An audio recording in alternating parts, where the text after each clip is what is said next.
idol madla, nakakahanga, may mga hawak, gandang linyada. Ika'y inspirasyon kung bakit hanggang ngayon ako'y palaging kumakarera. For today's video mga kalapatids, tatanggalin na natin tong mukhang kak pero hen natin na kalapatid dito. Ayan o. Hen yan pero mukha lang siyang kak. Tatanggalin na natin yan. Fake egg. Yan yung nilagyan natin nung nakaraan. Kung napanood nyo yung video natin nung last time, yan yun. Nilagyan natin na fake egg. Tatanggalin na natin yung kapares. Ito yung ex machina bird natin. Yung gibbird natin na idol ex machina. Tapos ito yung Nelson Chua natin na Alphonse.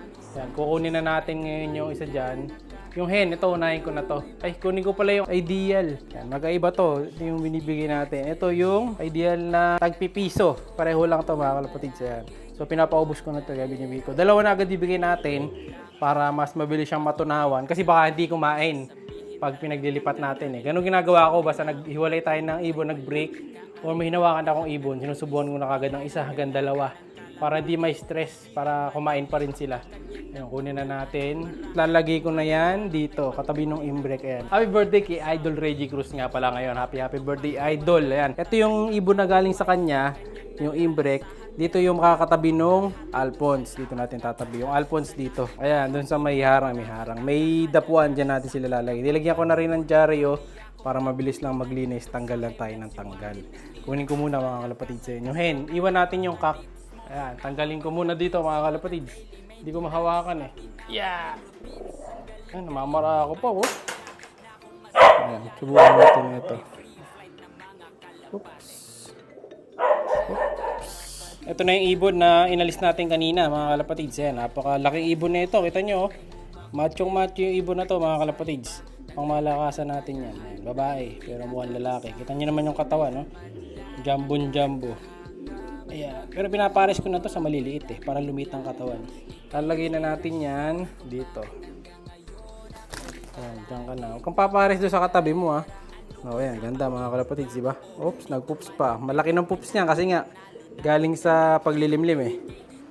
Alright, pahinga ka na dyan. Meron na siyang painumin na, pero wala pang laman. Yung gamit natin pakanan, ito pa rin ha.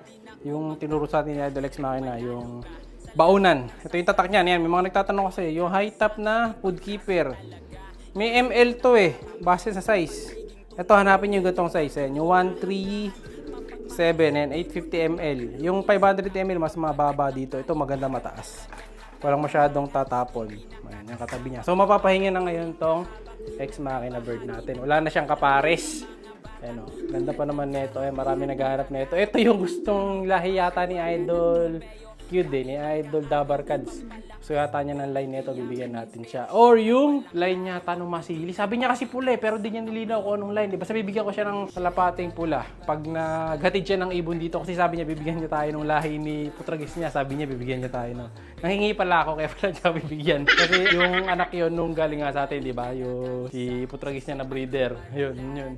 So bali gagawin ko niyan. Ito naman yung aayusin ko. Meron pa kasi akong mga bakante dito. Ito, alisin natin yung kalapati na to. Gagawin natin dalawa sila. Kailangan dalawa, mamamaximize natin yung cage.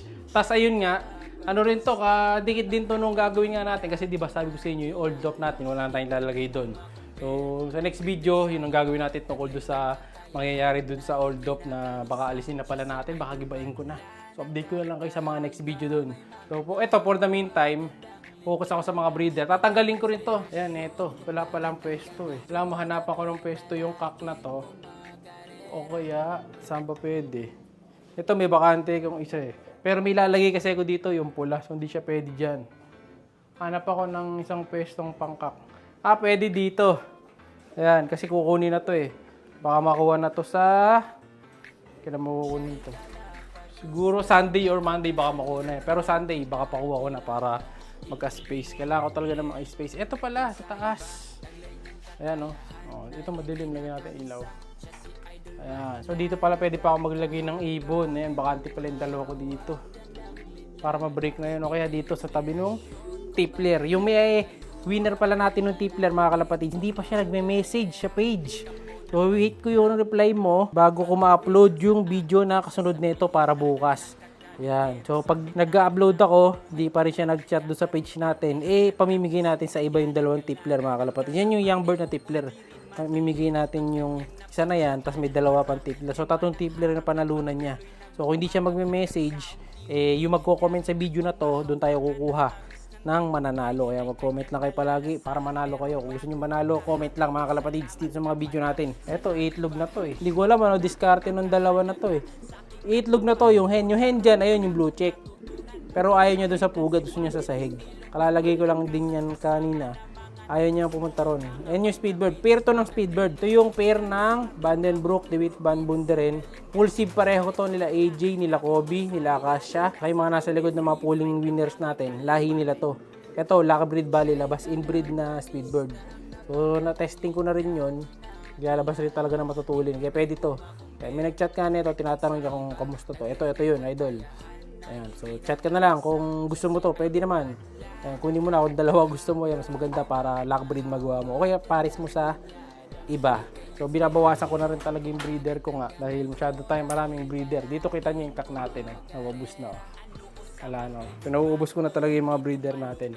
Dahil nagbabawas din tayo sa dream loop. Ay sa old loop. May lilipat na tayo ng loop mga kalapatid. Puro dream loop na. Ayan, ilan na lang to? 1, 2, 3, 4, 5, 6, 7, 8, 9, 10.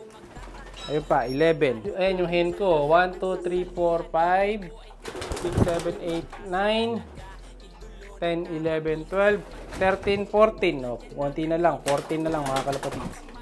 Pero iba kasing kak natin, mostly nasa cage Ito, tulad nito. Ito, hindi pwedeng isama to kasi nagbubugbog to Kaya hiniwalay ko siya Ayun, 2 kak pa. Tapos yung pinakamatanda nating breeder. Ito na yung pinakamatanda akong breeder mga kalapatid, si Borga. Lolo na to mga kalapatid. Siya pa rin ang may hawak ng record natin na pinakamatandang kalapati natin dito. Ayan. Medyo kinukondisyon ko pa para magamit natin sa breeding si Lolo Borga. Ayan, tandaan na ito. Ito yung kasunuran niya sa edad. Si Lolo Borga Blue. Ito si Lola Borga Red. Ayan, dalawa sila. Hindi ko pa pinapares yan. Kinukondisyon ko pa rin.